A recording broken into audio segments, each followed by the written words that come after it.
Okay? But let me approach it using the conventional or the common notation that we are doing in timber in steel. So we call this the C.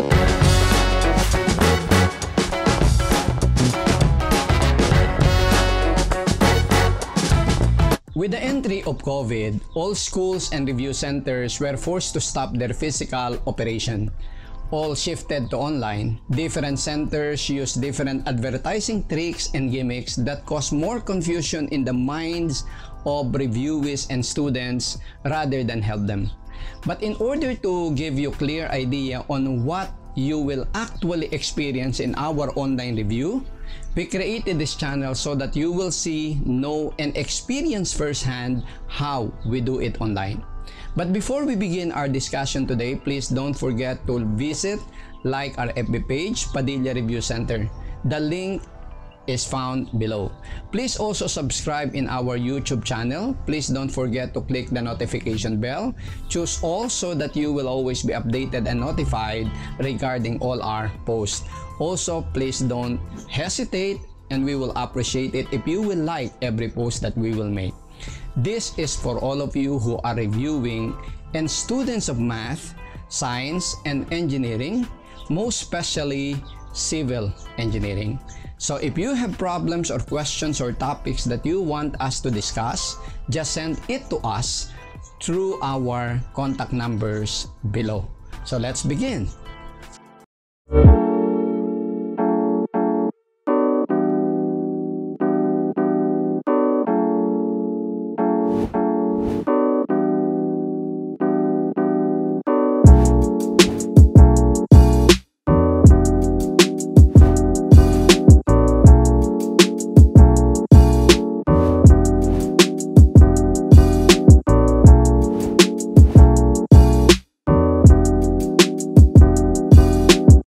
Today, I'll be teaching you the singly reinforced concrete beam using alternate design method, or known as working stress design method. It is actually an elastic design analysis. Okay? So, we have here a 200 wide beam and 400 effective depth, reinforced with two pieces of 16 mm diameter bar. So, Fs of steel, that is 120, that is taken as the allowable tensile strength. So, E is 200 gigapascal. Even if not given, E of steel is 200 GPa. So, concrete is Fc prime is 21. Fc prime is the cylinder strength of concrete. That is the strength that will be displayed when you put our cylinder, concrete cylinder or specimen under the UTM. That is the universal testing machine. So the relevant NSCP code here, so I am just reminding you for this, the E of concrete, the modulus of elasticity of concrete will be taken as 4700 square root of Fc prime. And the contribution of concrete in tension may be neglected. So, FB allowable for concrete is 0.45 Fc prime. Concrete in tension may be neglected because its strength under tension is not really that reliable, because it is just like glass. When you pull it, it will break. Once it breaks, it will break continuously. Okay? It will break to full collapse. Okay? So, concrete is effective or strong in compression. So, that's why the portion in tension is neglected. Now, if your beam bends in this manner, so the upper portion is in compression, the lower portion is in tension. So for a beam bending in this direction, so we help the concrete by a reinforcement on the tension side. And that is where we place our steel. Okay? So in this section, we want here the M capacity. We know that in order to be safe, this condition must be satisfied. Our FB max actual which is given by MC max over I about the neutral axis must be less than FB allowable. The FB allowable for concrete is this. The FB allowable for tension steel is 120. They are different. So it means, as you can expect, this will be applied twice. One for steel, the other for concrete. But remember, this I about the neutral x-axis is due to only one material. So our formula will not accommodate two different materials. So that is why if you have concrete and steel, you have to convert this first into an equivalent all concrete or all steel section. But we are in RCD, ang bida concrete. So the leading material is concrete. So we must convert this into an equivalent all concrete section. Concrete must remain concrete. Steel will be converted to concrete. Okay? Now, take note that this upper part is in compression, this is in tension. Let us say that this is our neutral x-axis. So this is the concrete in compression. This is the concrete in tension. So this portion of concrete in tension will be neglected. So the one that will counter this or will balance the concrete in compression will be that steel in tension. So normally this one in books is called KD, right? Right. This is the D, this is the KD, right? Okay, but let me approach it using the conventional or the common notation that we are doing in timber in steel. So we call this the C top and the C bottom, right? Okay, so let us convert our steel to equivalent concrete. Concrete remains concrete, this one. So this is 200 by CT, whose centroid is here. But this is the global centroid, the centroid of the entire section, right? Okay? So, this is the global centroid or the neutral x-axis.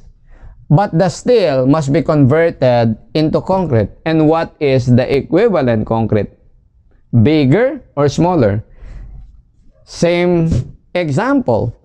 If a chair or table is supported by a 1 inch by 1 inch by 1/4 thick angular bar and you have to replace it by concrete, can you replace that leg by a concrete with the same area as steel, 1 by 1 by 1/4?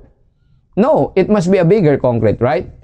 So this steel must be replaced by equivalent concrete. Now, why is it that the shape is something like a rectangle and this is a circle? This is the reason. This is actually what happens in between. For example, this 16mm diameter bar will be replaced or will be converted to square. So I will replace this by square shape, X by X, something like this. Okay, let me draw it here. This is circle 16 mm equals the equivalent square X by X. So the area of this, which is pi over 4, 16 squared, is equal to X squared. What is our X? Our X is 14.18, right? So this is 14.18 millimeters. Follow?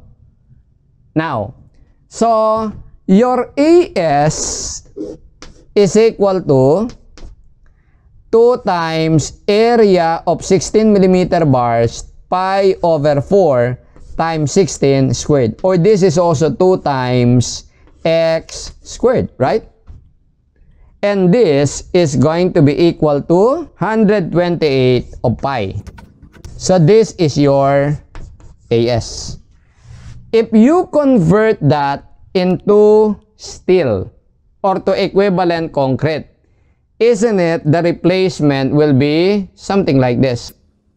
From previous result, this is x and this is n times x.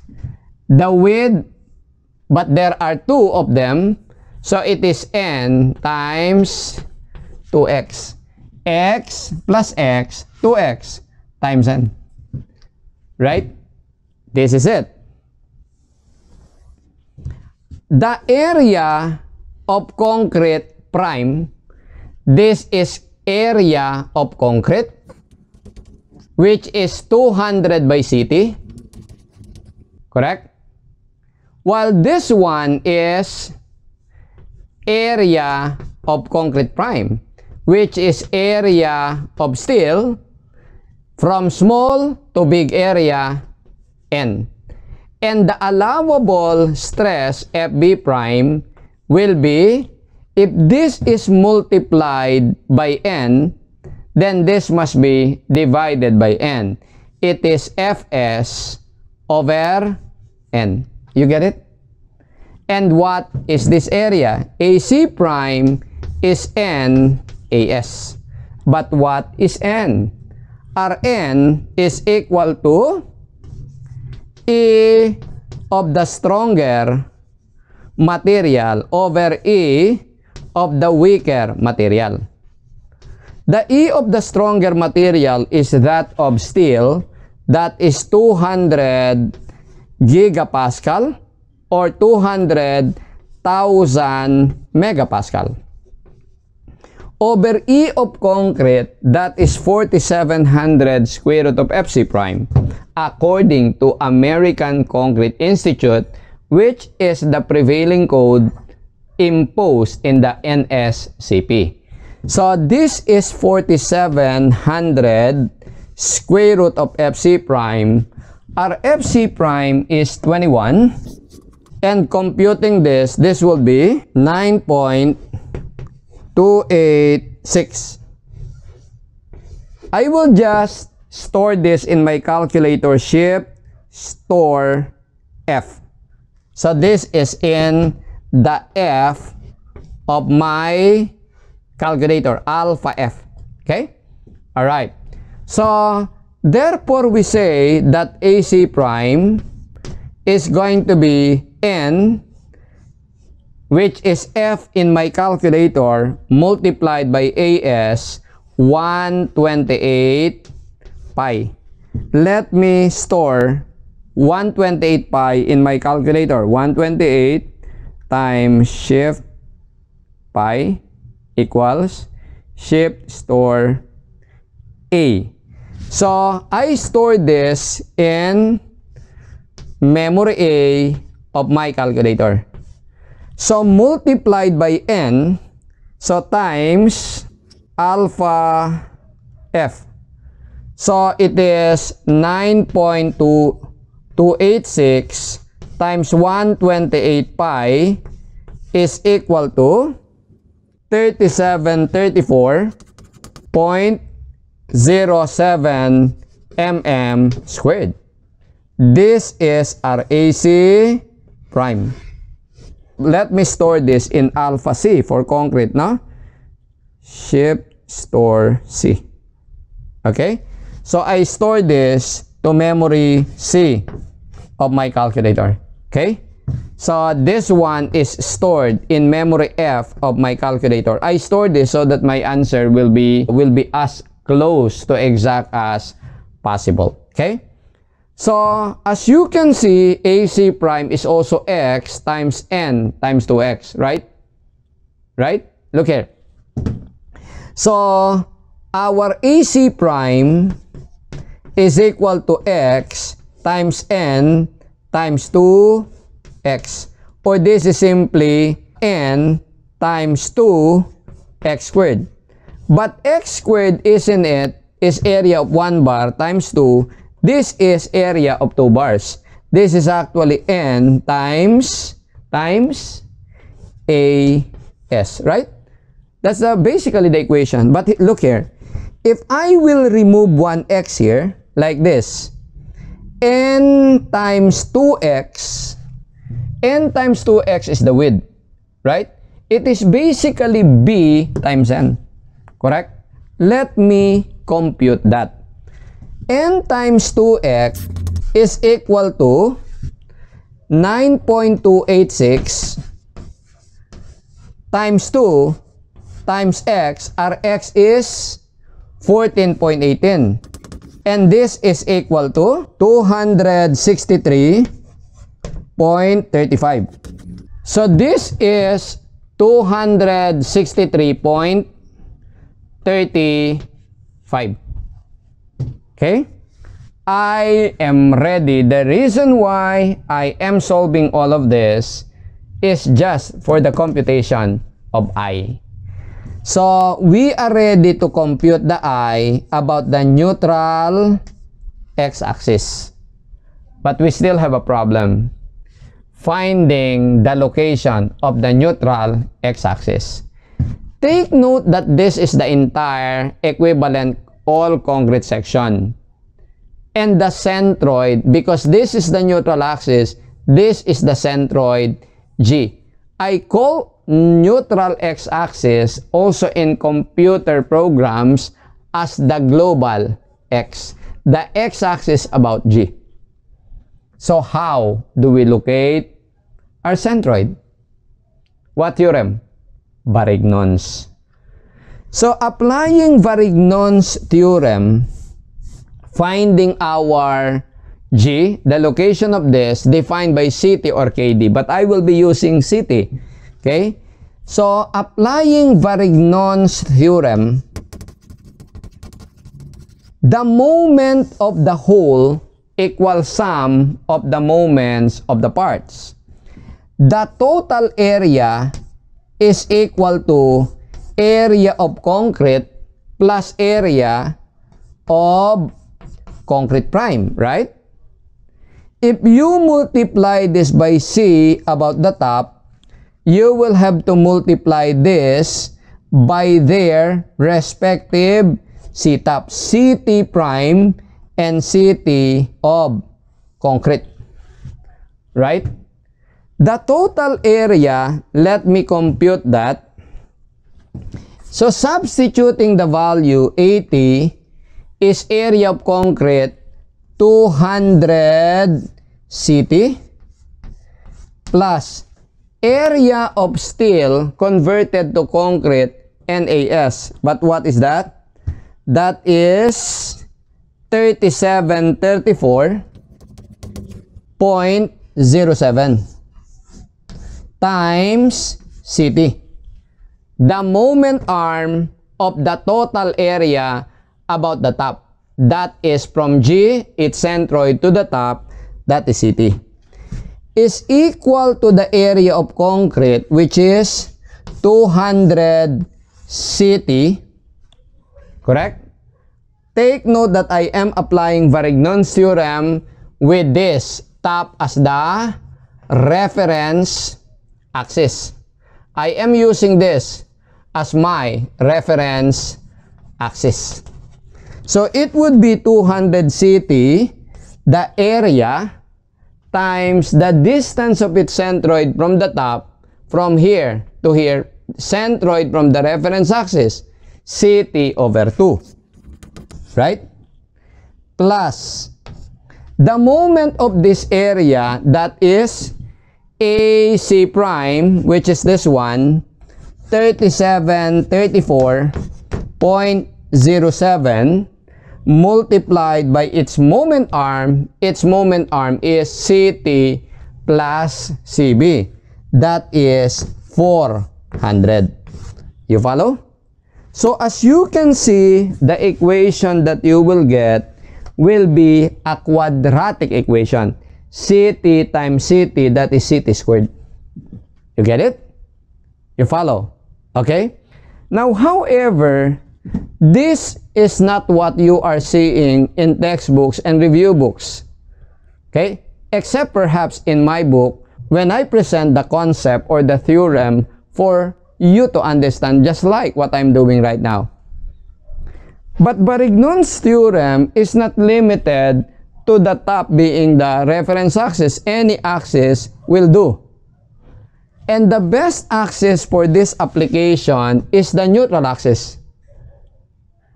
If I'm going to apply Varignon's theorem with this as the reference axis, then what we will be doing will be an easier, a simpler concept. Okay? So, but the result of this equation and of the equation with this as the reference axis will be but the same equation. Let us do that. So, if we apply Varignon's theorem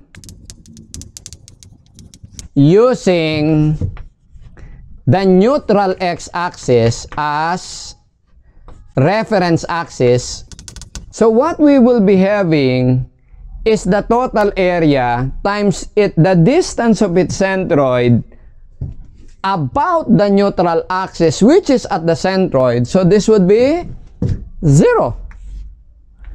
Is equal to area of concrete plus area of equivalent concrete times the distance of their moment arms about the centroid. The centroid of this is here, CT over 2. This is CT over 2. While this one is CB, right? But CB is, C bottom is D minus CT. We're interested with CT. Now, one more thing. This is above the axis, this is below. So, because this is below, it must be given a minus sign. Look here. This is 0. Move this to the left. We will have here AC prime times CB equals AC times CT over 2. This is area times distance of its centroid from reference axis, area times distance of its centroid from the reference axis. So the Varignon's theorem about the centroid is moment of area above equals moment of area below. Do you follow this? You get it? I just discussed it because I don't want you to just memorize what you are seeing in the books. So you are just memorizing the steps, not the principle. So you need to understand clearly the principle. Okay? So you have to understand why moment above equals moment below. Okay? I had explained it to you. So let me do the conclusion here. So moment of area above, moment about the centroid is equal to moment of area below the centroid. So moment is area times distance. Okay? So doing that, your AC prime is 3734.07 times C bottom, but C bottom is D minus CT. 400 minus CT is equal to area of concrete, which is 200 CT times CT over 2. Look, let me simplify this. This is 200 over 2. That is 100 CT squared. Then this is 3734.07 times negative CT. Move to the right. That would be positive 3734.07 CT plus this times this, move to the right, that would be minus. So this is stored in my alpha C times this one times 400. So this is going to be 14936 6 is equal to 0. This is a quadratic equation in terms of CT. Meanwhile, let me store this in my memory. So that is negative. So let me store that in my, I use C, F, A. Let me store that in B. Shift store B. Okay? So I had stored this in just this one, in memory B of my calculator. Okay? So that I will not have difficulty writing it again or typing it again in the calculator. But as I told you, that equation will be the same as this one. Okay? Let us check this equation. This is 200 over 2 CT squared. Okay? 200 over 2, 100 CT squared. Let me just write it here. So the same. Plus, let me gather the CTs. This is CT times 200 CT, 200 CT squared. We move this. 200 CT squared minus 100 CT squared, that is 100 CT squared. So we move everything to the left. So I have here 3734.07 times CT. So that is 3734.07 CT. Now the constant. The only constant is this one, and move this to the left. That would be negative. 3734.07 times 400. 3734 times 400 to the right. This one. So this one, move to the left, will be minus 493,627.6 equals 0. Notice that this equation from this Varignon's theorem with this as the reference axis is the same as this equation, Varignon's theorem, based on the neutral axis as the global, as the reference axis. You get it? But this one, applying this concept will be easier and faster than this one. Okay? Because no more 80 to be considered. Okay? Alright. So you can apply this in any problem that you will need to find the location of centroid. But normally, using this as the reference axis will be more convenient. Okay? But for this purpose of finding the centroid of a reinforced concrete beam, this would be more convenient. Okay? Alright. So, input this in your calculator. So, mode equation, that is 5. Down arrow key, 1. Quadratic equation. So, input the coefficients. 100 equals this one. That is stored in my C, alpha C. So, this one is stored in my B, alpha B. Okay? So, equals. So, we will have our CT equals 104.96 equals for the other. X2 is, or CT2 is going to be minus 142.3. Obviously, CT cannot be negative. So, we adopt this CT. In passing, let me solve C bottom. This is D minus CT. So, 400 minus this, 295.04. Or we can roughly say this is 105, this is 295. Okay? So, this is roughly 105. You get it? So far, nakasunod kayo? So, once we know the C top, the location of G, we are ready to solve our I. And I will explain again why I that you will find in textbooks and review books is such. Okay? But the problem is when you memorize it. Look, a lot of you before this lecture already had forgotten how to handle reinforced concrete beam using WSD because it was introduced as a formula in terms of KD. But if you understand basically the principle, the basic principle of design, finding the centroid by Varignon's theorem, finding the moment of inertia, solving the stress, the bending stress or flexural stress MC over I. That involves just I, and that involves the MC over I bending stress formula. You get it? You get it? No additional formula to be memorized. Okay? Just the basic of moment of inertia and the basic of MC over I. You get it?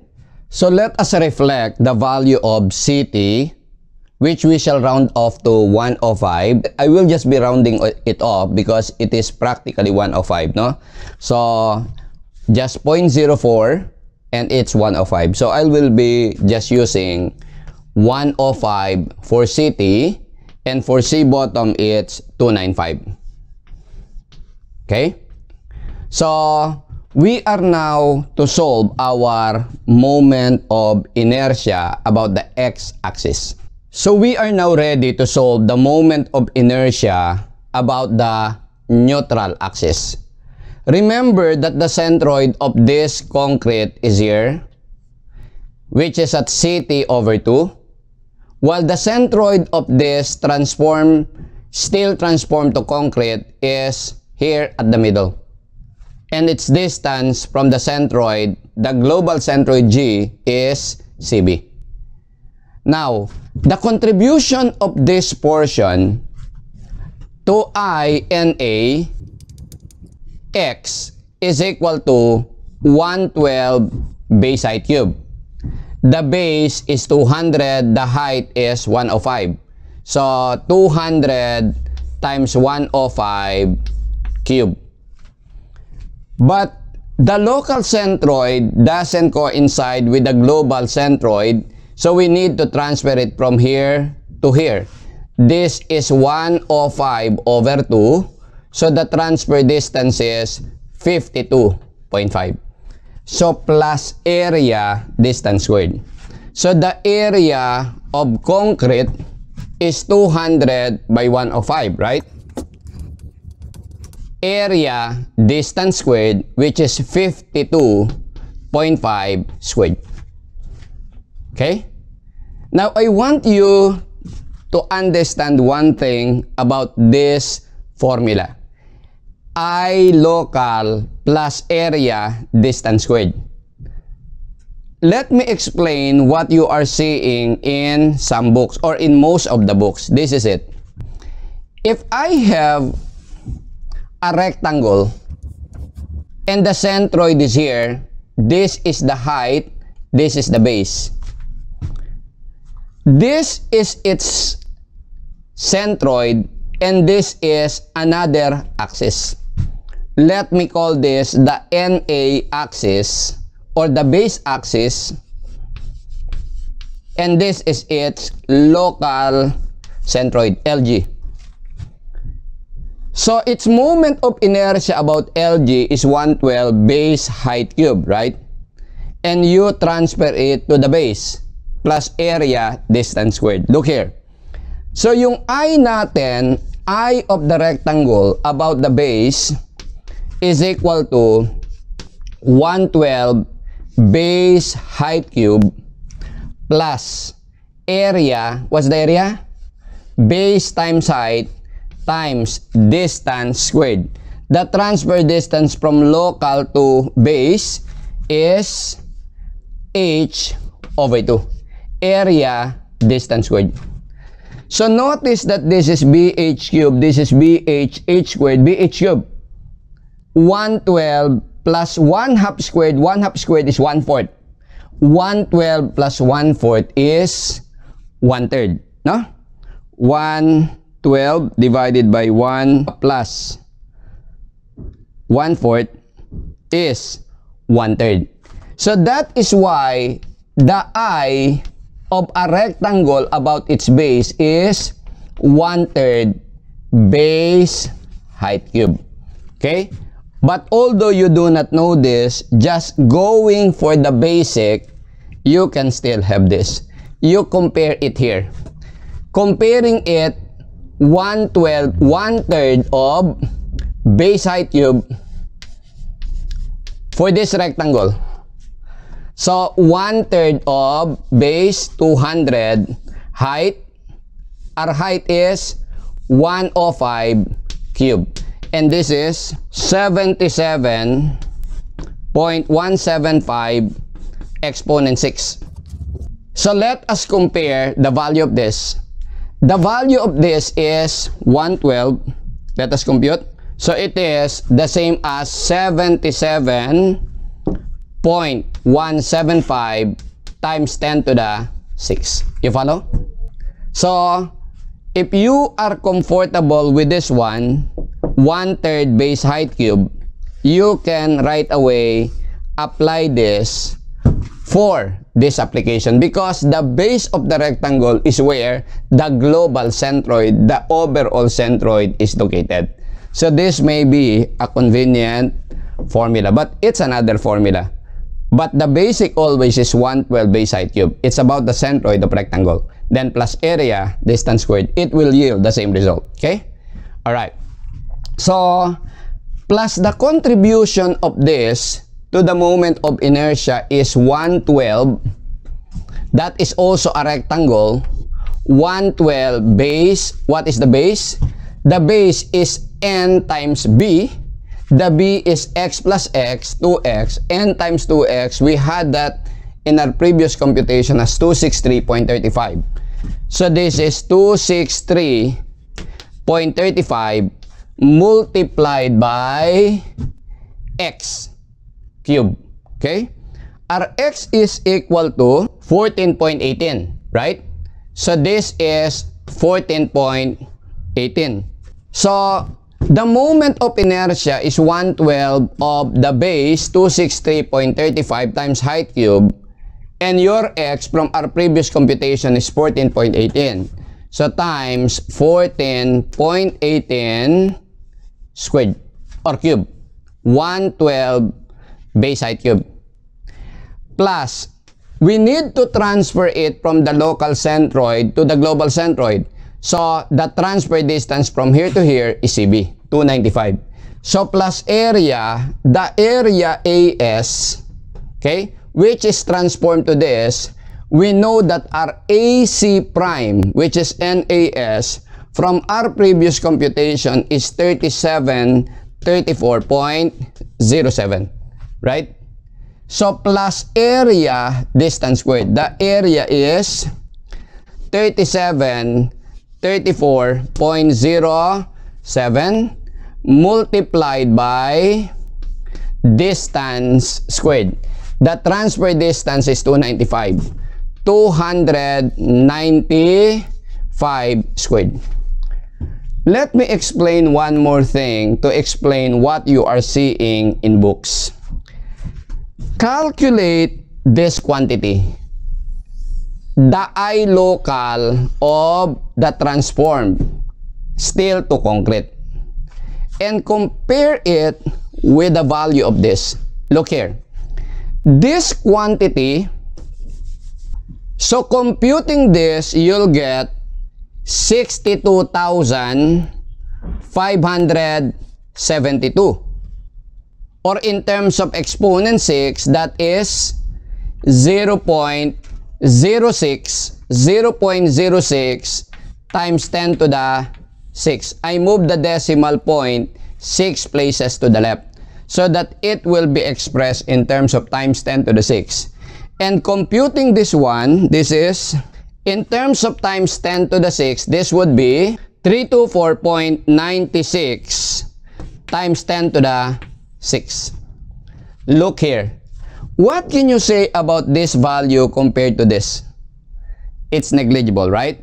So that's why in books, what you will be seeing in computing the moment of inertia of this section, you have the formula INA about x is equal to 1/3 base height cube plus the transformed area, which is NAS plus NAS times distance squared. That is CB squared, or CB is D minus CT squared, or CT in books is KD. You get it? But I am sticking to our basic concept of computation. So D minus CT squared. You get it? So because the portion, the I local of NAS is negligible. Do you follow? Okay? Although, even if you include that, your calculator will automatically neglect the value. Okay? It will be entered, but you will not notice it because it's negligible. You get it? So, computing this one, our INA therefore is equal to this plus this one.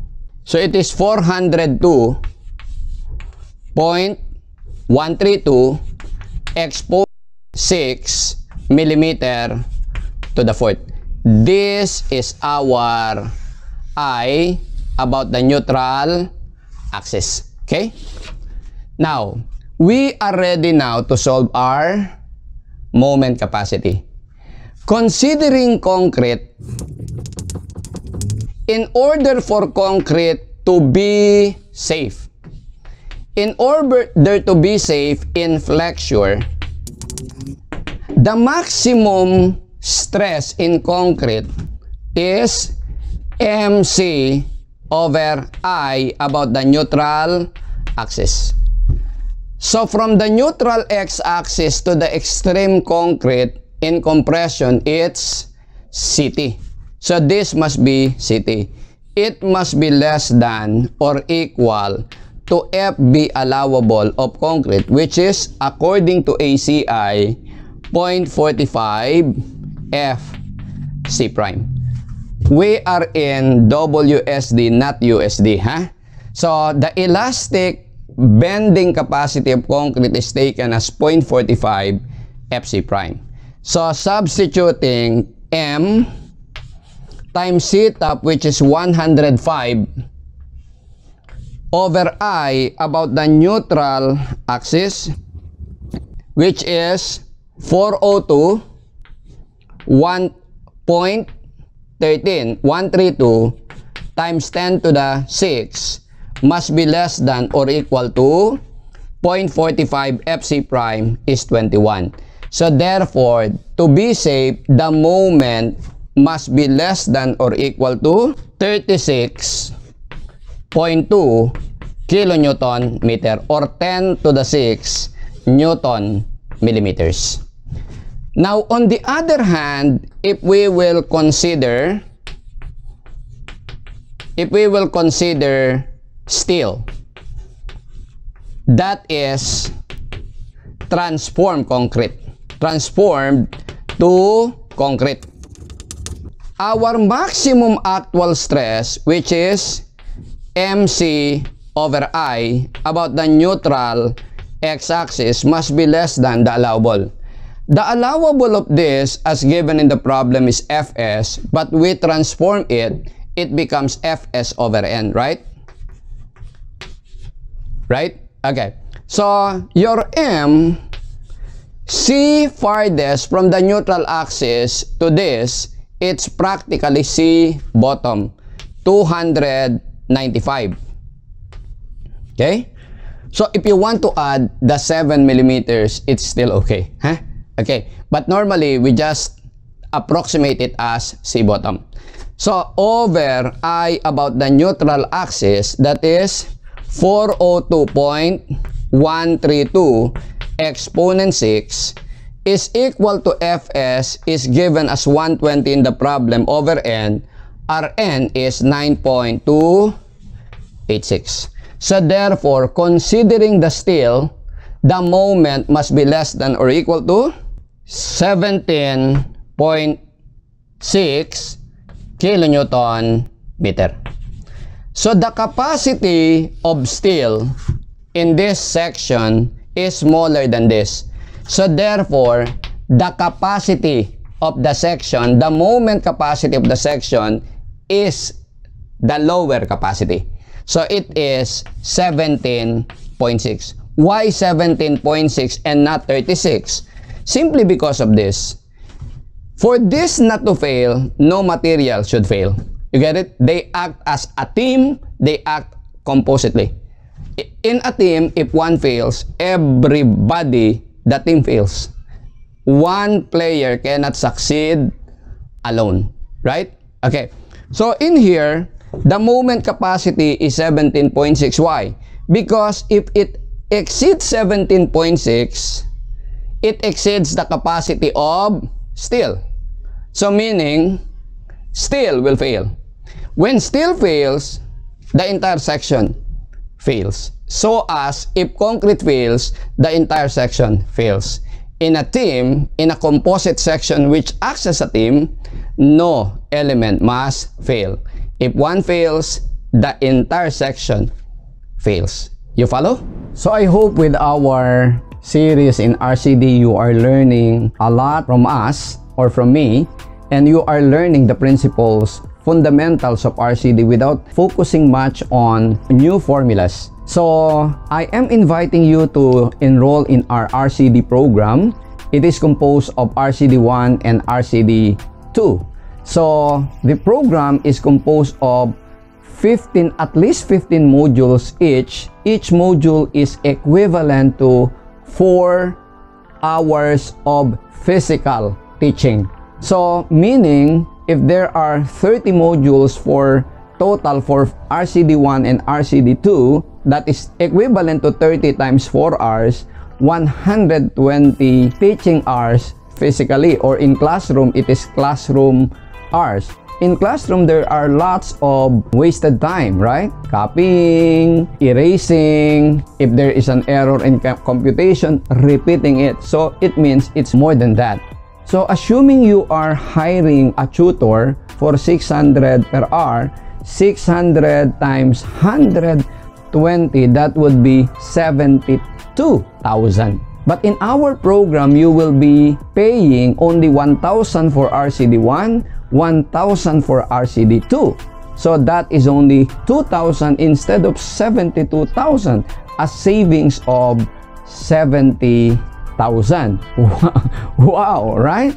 Okay? And the point is, with modesty set aside, your instructor will be Engineer Perfecto Padilla. That's yours truly. With modesty set aside, I've been in this profession of teaching the review, teaching this subject for 32 years. Okay?